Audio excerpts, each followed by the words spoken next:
Hi, I'm Scott Davis. Welcome to New World Birth. By accessing this presentation, you're inviting me to share this information regarding our passage through this challenging and yet very hopeful time.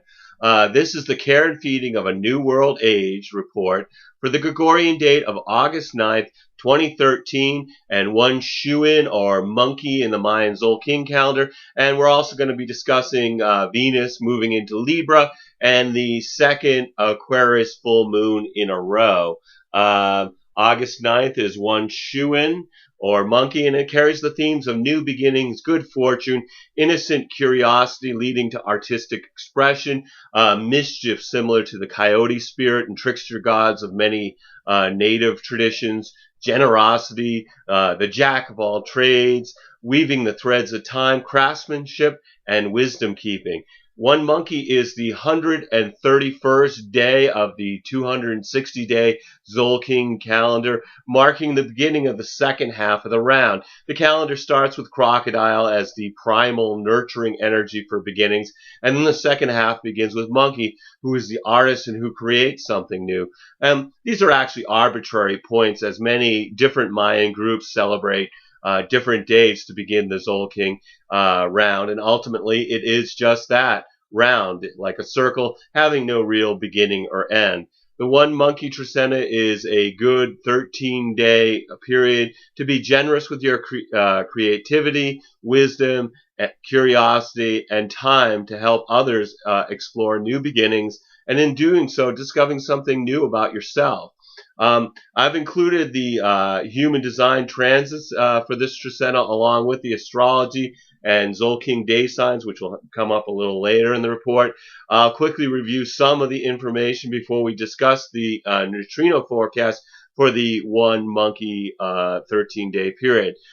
We start by looking at the positions of the sun and the moon and the planets and nodes in this wheel here.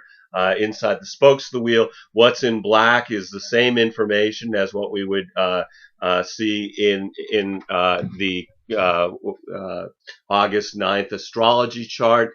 And it's the positions of these things are similar to astrology, except instead of relating them to astrological constellations and to each other, we look at them in relation to the hexagrams of the I Ching. And that's in this diagram, all the way on the outside of the diagram, you can see these stacks of 6 lines. And when we get to the astrology, you'll notice that this follows the same pattern, where we have Jupiter in Cancer right next to Mars in Cancer, and Mercury right here on the edge of Cancer and Leo, and then we have the Sun in Leo, and then up here on the 9th, the Moon's in Virgo as it's moving towards conjuncting Venus also in Virgo. But what we're looking at is that the numbers on the outside of the circle are actually the numerical representation of these stacks of lines, these hexagrams from the I Ching. And what happens is we take that information and it goes and it's mapped to specific locations inside the body graph. And that's what this design here is of the body graph. And so what we're going to be doing is we're going to look at them and the movements of the planets and how they affect the human design body graph. For instance, at the beginning of this Trecena, we have the sun, and here we can see it, like I said, it's this black circle with a dot in represents the sun in Leo, but we notice it's in the 7th hexagram out here. And the specific location of the 7th hexagram is up here in the G center. And we can see that as this position right here in the G center, which is the identity center of the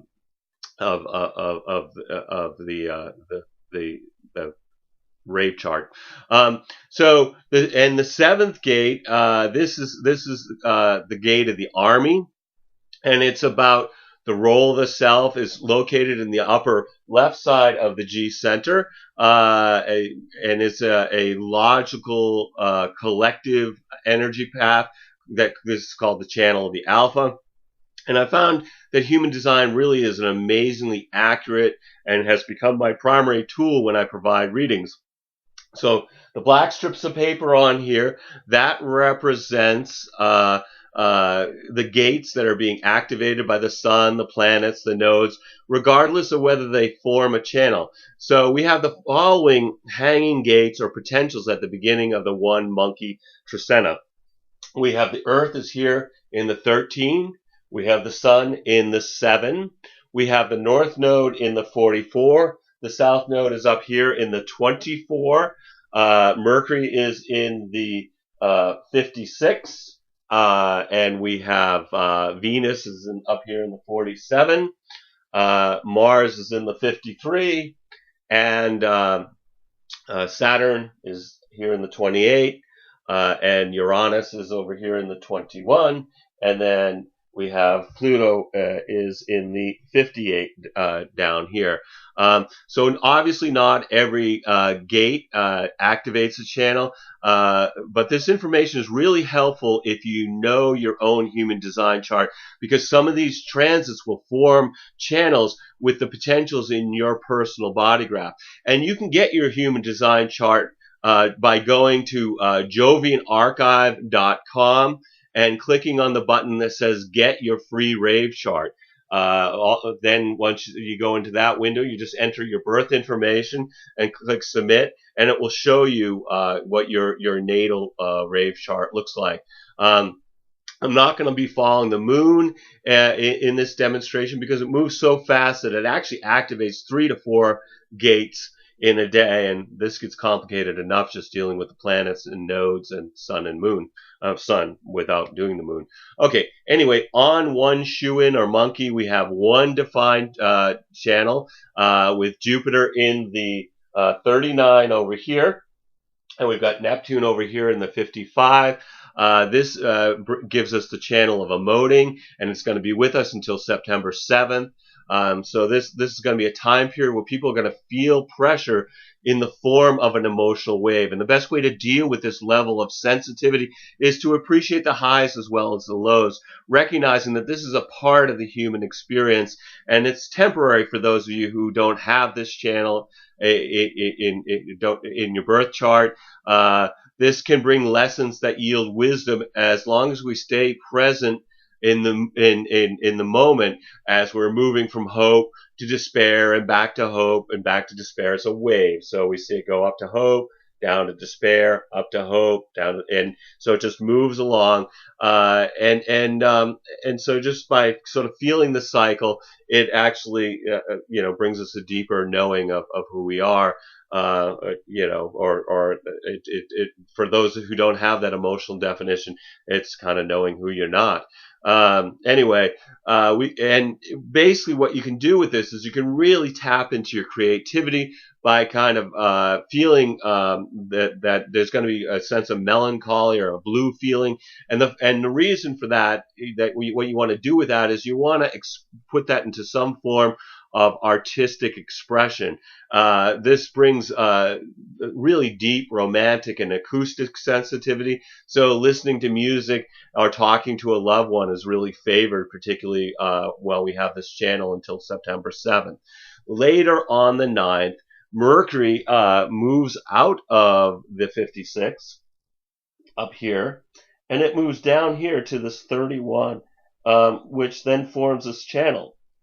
And when you have a channel defined, then the centers on either side of the channel become defined. So this gives us a defined throat center and a defined G center. And this channel is called the channel of the Alpha. It's a design of leadership for good or bad. And it will be with us just a couple days until the 11th. And so this might be a time when folks are recognized as being true leaders. But the more reluctant you are to assume the responsibility the better leaders those people will become. It being a logical collective channel, this confers the ability to understand patterns and trends which can be projected into the future. This also can this also can bring about the ability to explain information logically in a way that others can understand. So it's sort of this logical ability to look at these trends, look at these patterns, look at where it's likely to go, and then impart that information to others in a way that they're going to understand. The most important aspect is that the leaders are in tune to the rhythms of the people that they're choosing to lead. Then on the 10th, Venus leaves the 47th gate, and it's going to move down to the 6th gate. Let's find one that's about the right size. Here we go. Over here, out of the solar plexus. This is basically about being open or closed to intimacy, the 6th gate. And then on the 11th, we have the sun. It moves out of the 7. So when that moves out of the 7, the G center and the throat center, again, go back to not having definition. And what it's going to move up into the 4th gate up here in the Ajna center. All right. And then because these are polarities, whenever the sun moves, the earth moves. So the earth is going to leave the 13, and it will move into the 49. And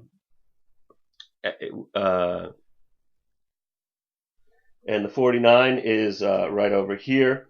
This is the gate of revolution. So we have that out of the solar plexus with this change.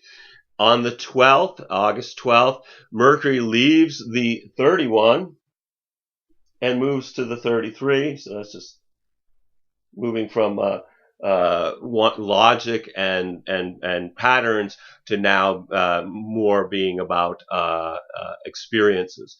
And then Mars on the 13th of August moves out of the 53, and it's going to move up into the 62, which is here at the throat.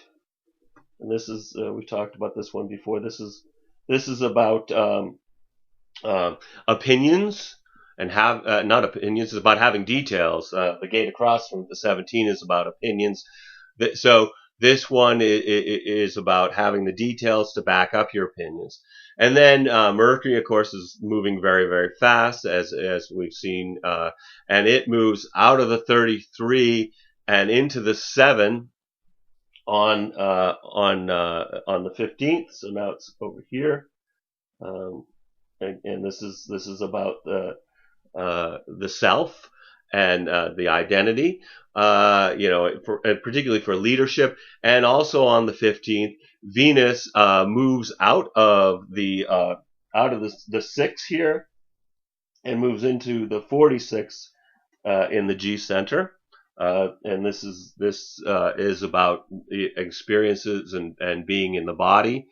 And then on the 17th, the sun moves out of the 4th gate up here, and it moves into the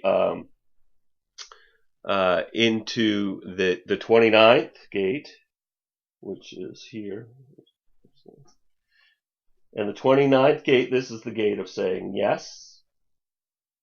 So, people might be more likely to say yes under this influence, especially if you get it to stick.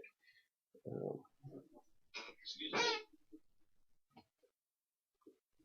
I'd like this to say yes to sticking. There we go. All right.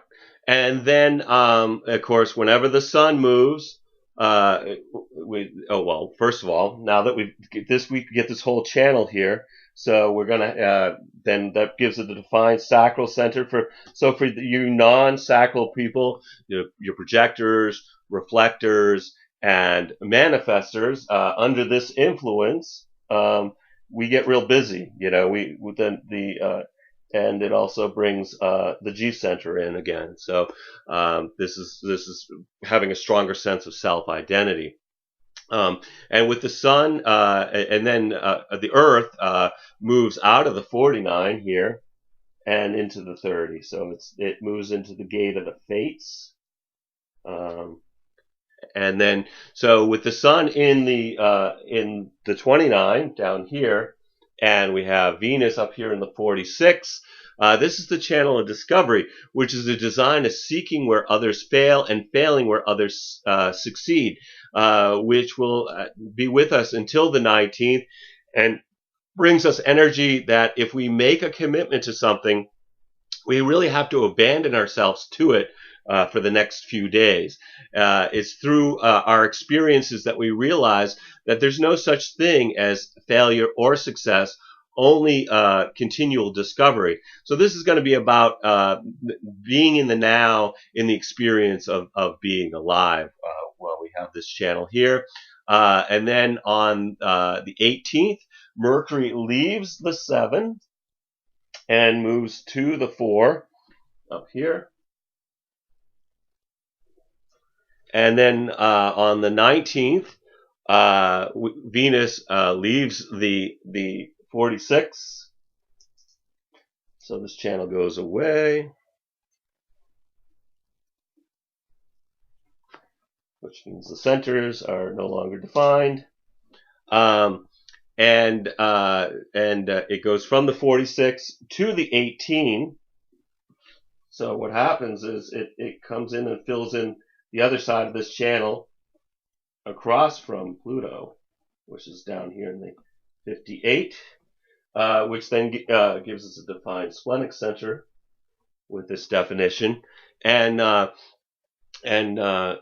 the splenic center, this is about intuition. This is about well-being. And with Pluto in the 58 and Venus in the 18, what we have is the channel of judgment, which is the design of insatiability. And this is going to be with us until the 24th, bringing us a pressure to offer constructive criticism. The conditioning force works best if you're invited to offer your constructive criticism, and its purpose is not personal but for the good of the collective. This can influence us to become perfectionists with an insatiability to make some improvements. Unfortunately, most people will not be aware of this influence and how best to apply it in their lives. So we'll see a lot of folks meeting resistance as they try to change their family and their friends with little success. Which then will lead to a deep sense of dissatisfaction. After all, true perfection does not exist. You only have ascending levels of mastery. And then on the 21st, Mercury moves out of the 4 and into the 29. So this is where the body graph ends up at the end of the Trecena.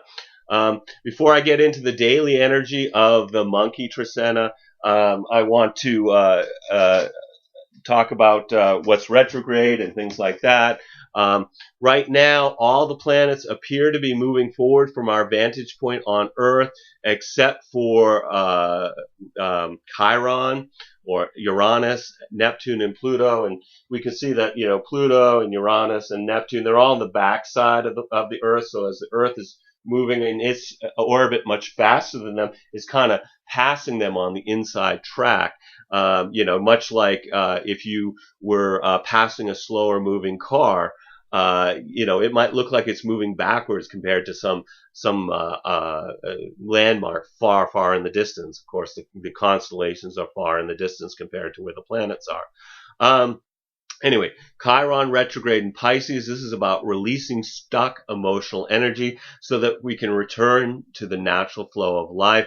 Retrograde Chiron has us reviewing our wounds so that they can be released by having the courage to open up our hearts to any fear or pain associated with our past. When Chiron is in Pisces, people are willing to sacrifice their individual pain in hopes of finding bliss in universal consciousness.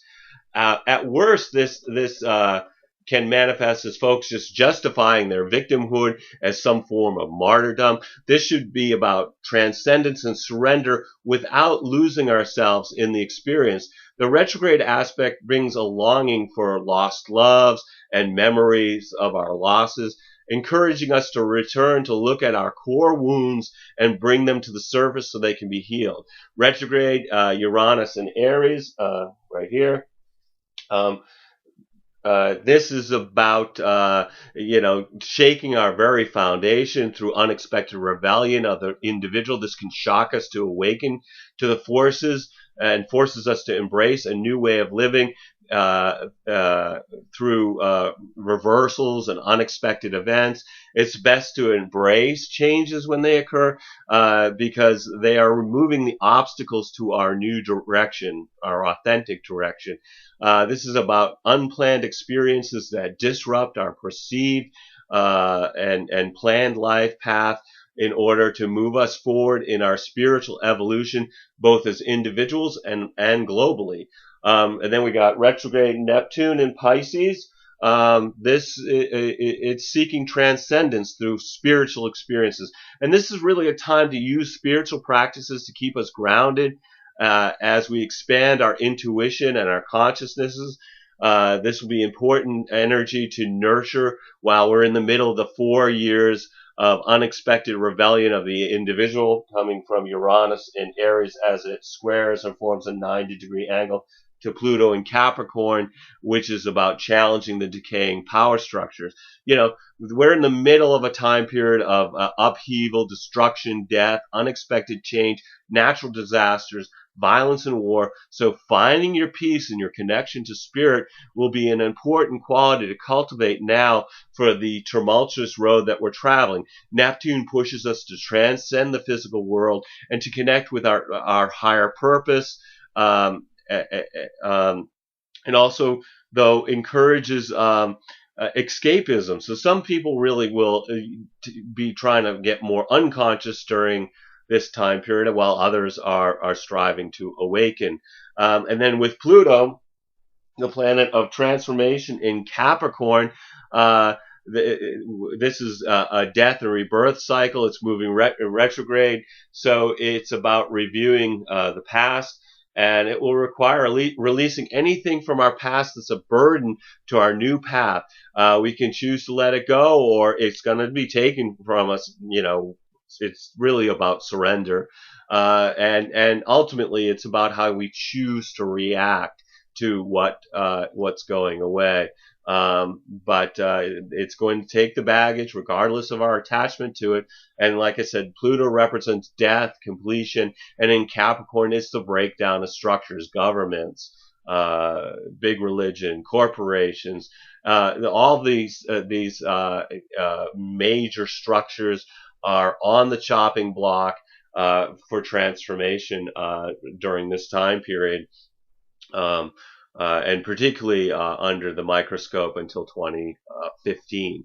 So let's look at the daily vibrational energy for this Trisena. August 9th is One Chuen or Monkey. This is about unity experienced through creating something new, with the moon in Virgo stimulated by Mars and merging with Venus. As we had seen in the other chart, we could see the moon was applying towards conjuncting Venus, and it happens right there on the first day, on the first day of the Trisena. The day's energy really moves from desiring to work independently from others, and then later feeling cheerful, warm, gregarious, and wanting to go out and socialize. The 10th is to ebb or road. This is about duality through serving your community, with the Libra moon in harmony with Mercury. This leads to a pleasant energy to be with friends and loved ones. August 11th is 3 Ben or reed or corn in the Mayan Tzolkin calendar.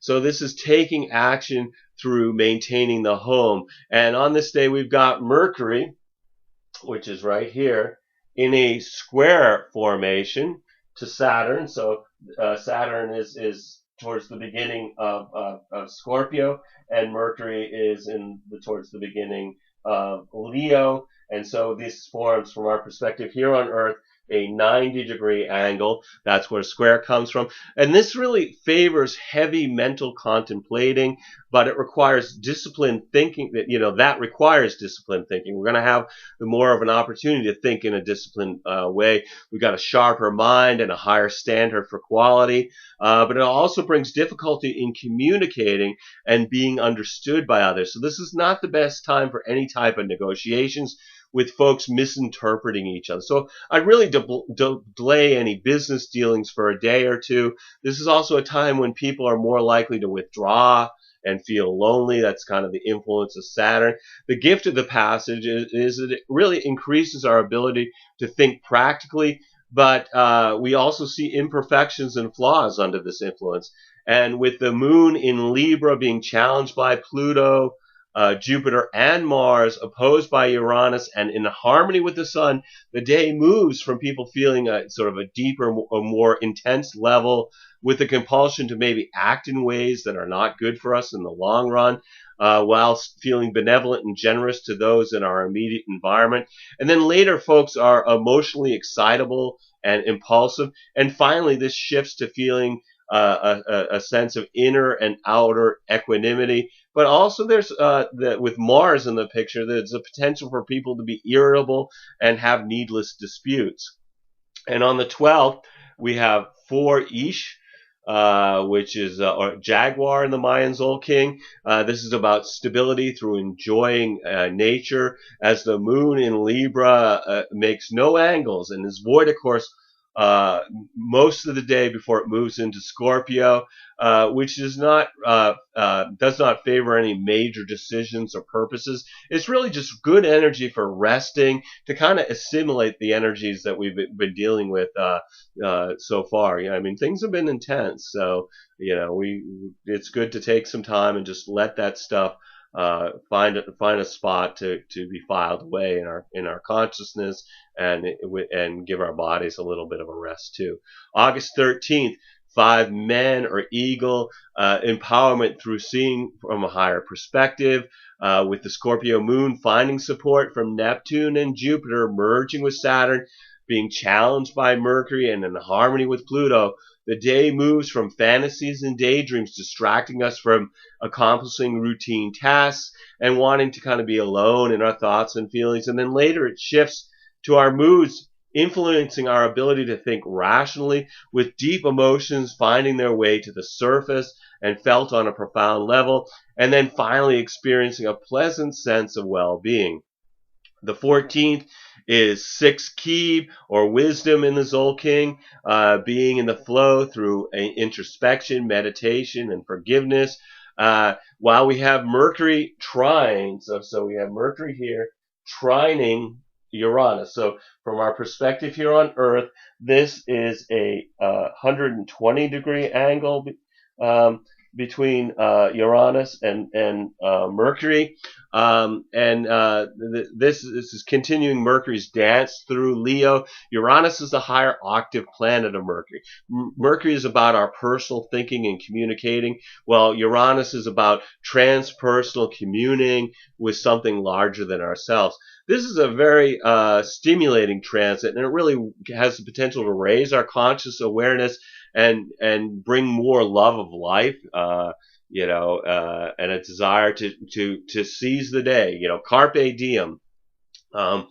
New ideas will come quickly with solutions for problems that maybe have been perplexing and we've been trying to figure out for a few days, and then this transit comes in. And over the few days, actually prior to it, because I believe that Uranus actually usually works a little sooner than it's exact, it kind of jumps the gun. So it could certainly be a few days ahead of this. Somehow, this is available under this influence. We get the answer to something we couldn't figure out. That it wasn't available for the time period leading up to it. This energy is looking to break from the routine and go out and do something that's out of the ordinary. It favors studying a new topic, particularly things like astrology or science, math, technology, the occult, or human design might be something too. So expect some really electric conversations under this influence.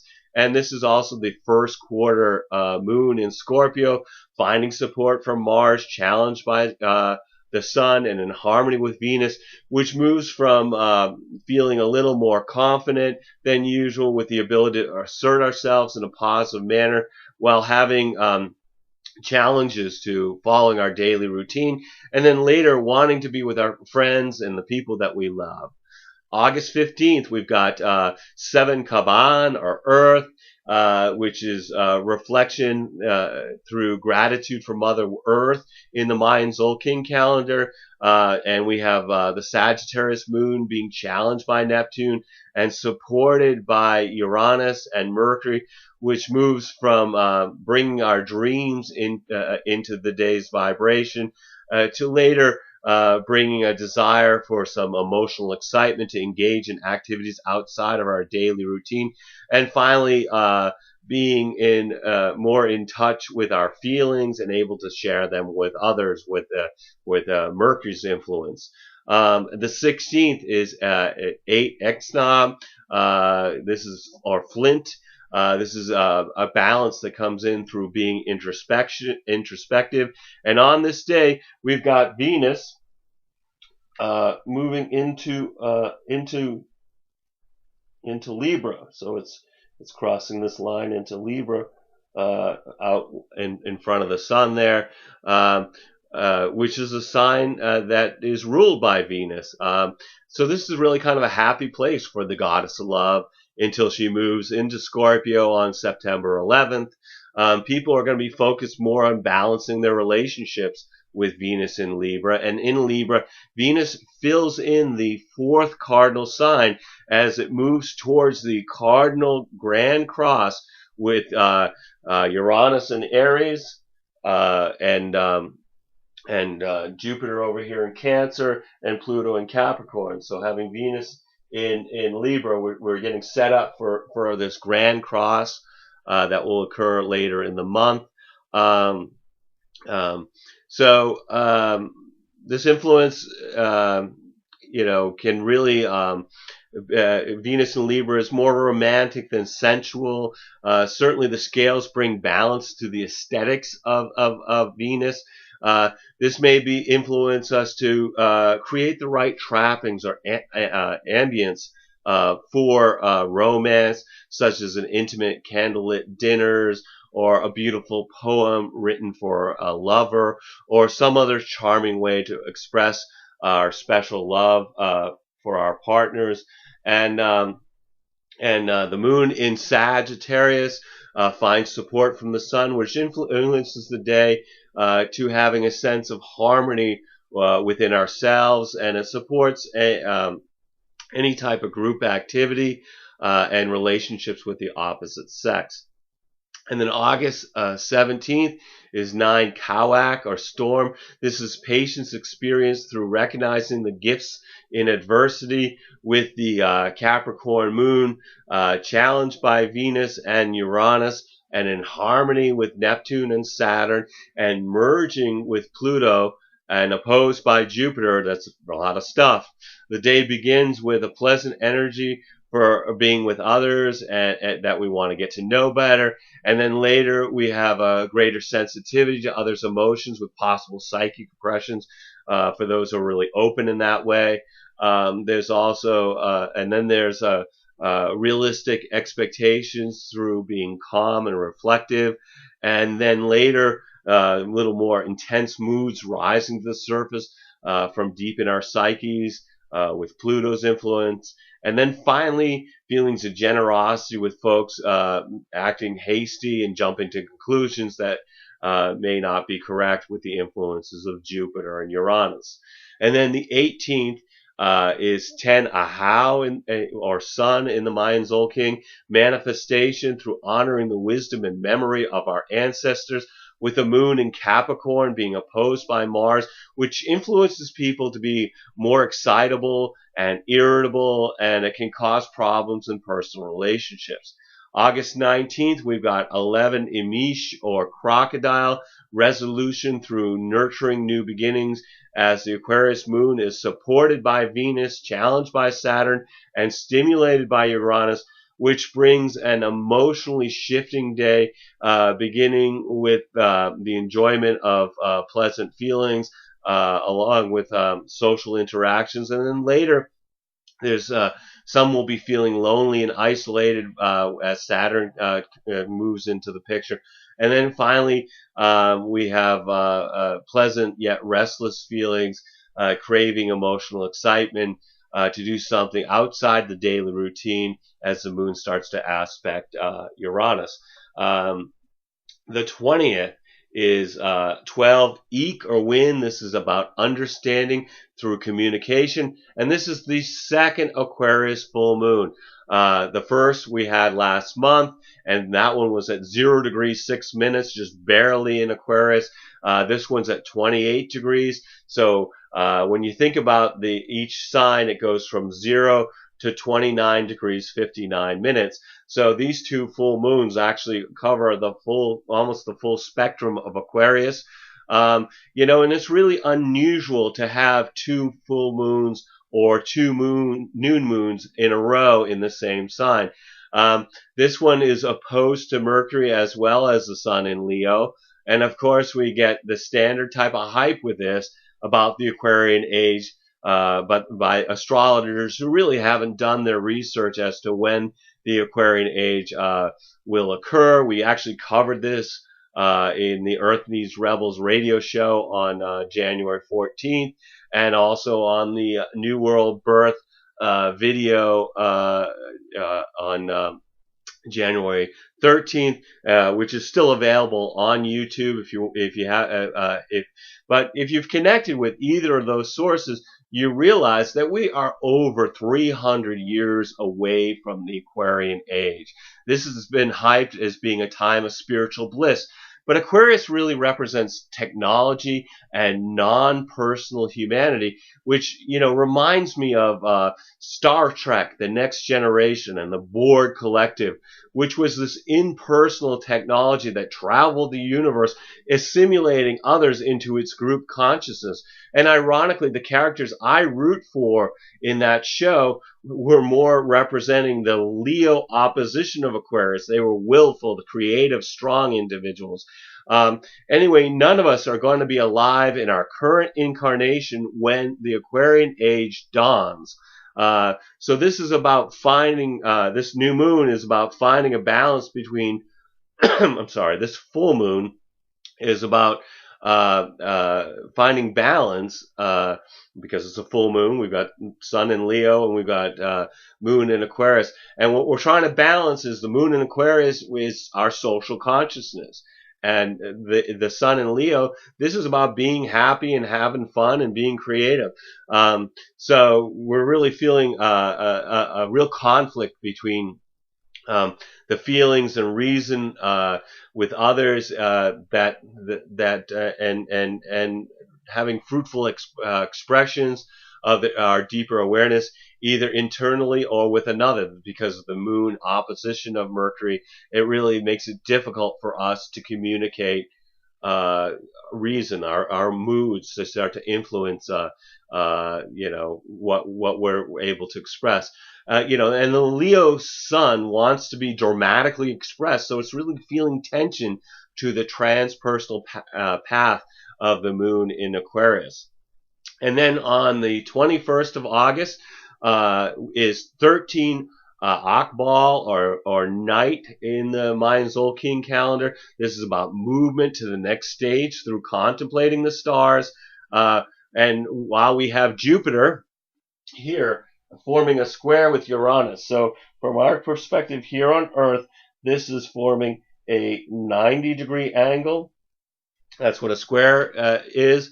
And it's challenging. And this is continuing to ramp up this infamous energy of the Uranus-Pluto square as it's moving towards this cardinal grand cross at the end of the month, which has a wide swath of possibilities, from sort of the unexpected, out of nowhere, lucky change of fortune, to being a major disruption in life that brings a sudden restlessness and impatience that leads to an effort to become free. Whatever the scenario you find in your path, change is really the only option. Freedom is the overall theme of this transit, so we should consider the direction we want to take rather than just trying to make a change to relieve some form of pressure. If we act impulsively, we're likely to experience some opportunity that leads to freedom. If we avoid acting impulsively, because there's a real energy here to be impulsive. But if you can avoid acting impulsively, you're likely to experience some opportunity that leads to freedom from something that has caused you to feel restricted. This alignment will have some folks feeling impatient and frustrated, as both these planets are planets that are about seeking freedom, but they're doing it from completely different perspectives. And Jupiter also trines Chiron, which is beneficial for gaining wisdom related to healing. And we've got the Pisces moon merging with Neptune, finding support from Saturn and Jupiter, and harmonizing with Pluto. The day moves from feelings of empathy for those around us, including the possibility of clairvoyance or telepathic experiences for those people who are really sensitive to nature. And then with Saturn, we have more of a sober, realistic view of life. And then later, experiencing deep emotions on a profound level, Pluto's influence. And then finally, people are having a pleasant sense of well-being, which is going to be the influence of Jupiter on the moon at the end of the day. So anyway, no matter how these energies are affecting you during the One Chuen Monkey Tzolkin, take some time out to be in the flow of the planet by being in nature or watching a sunrise or a sunset, communing with the stars, being conscious of the moment through being introspective, meditative, or just really being conscious with somebody you love. Every single day we have is a blessing, no matter what the dramas are that beckon to distract us. We're all here giving a performance of the lifetime on the world stage. So take some time out, though, to observe the play as well as act your part by remembering you're a spiritual being that's having a human experience. Anyway, thank you for checking out New World Birth. The next segment, A Care and Feeding of a New World Age, will be on August 22nd, 2013, for one Con, Seed, or Lizard in the Mayan Tzolkin calendar. We'll also look at both the Sun and Mercury moving into Virgo, and Mars will be moving into Leo during that 13-day period. You can check us out on Facebook or YouTube, the Mayan Magic's website. There's also a blogger site. There's also it's up on Before It's News. And wherever you choose to connect with this information, I encourage you to share this information as videos or as text as widely as you choose. As always, I invite you to contact me at newworldbirth@yahoo.com if you have any questions or wish to schedule a reading. I am providing readings and wish to make this service available to the greatest amount of folks. So I created 3 different options with 3 different levels of compensation. And this is how New World Birth stays going. So getting a reading is not only beneficial for you, it's beneficial for the collective because it keeps us able to continue to keep putting these reports out. And these readings are designed to provide you information to help you navigate these difficult times. So at the basic level, we're going to look at your human design chart to help you understand how to use your individual strategy and authority in making decisions based on your unique design. I include 3 months of astrological transits as they relate to your natal and progressed astrology chart, along with the human design reading at the middle level. At the top level, the human design astrology reading is recorded and then sent to you as an MP3 file that you can download to your computer. So if you've been thinking about getting a reading, please contact me. I would love to provide you a reading during these challenging times. Um, so, if you're feeling uncertain, this will give you something that you can count on, something that you can be certain of. You're going to need to either be able to call me in Maine in the USA or connect with Skype to receive your reading. In some cases, people are really busy, so at the highest level where I record the reading, I will actually do the whole reading, record it, and send it to you, and you can then download it, listen to it, formulate your questions, and then we can either have a phone conversation or a Skype conversation, where we're just addressing your questions. If that works better for you, because I know there's a lot of folks out there are really busy raising families, and they just don't have 2 hours of time to talk to me on Skype. So I record the whole 2 hour reading, send it to you, and you can listen to it, and then we have a dialogue about it later on. So that might be the best way. Otherwise, we can do the reading on Skype or over the telephone if you can call me in Maine in the USA. Okay. I'm also accepting donations to keep these reports available. On Facebook, it's pretty simple to make a donation. Just go to the About on the New World Birth Facebook page, and then click the website link under Contact, and that will take you directly to making a donation to the New World Birth PayPal account. Otherwise, you can find it on PayPal under New World Birth at yahoo.com. So you just plug in this email address, and PayPal will find our account. As always, I'm blessed that you've taken the time out to connect with my passion for these ancient mysteries and their application to our journey during this incarnation. The light in me honors the light in you. Namaste and Lakesh, and looking forward to connecting with you in the future. Thank you for everything. It is a blessing to me to have these experiences with you. Peace.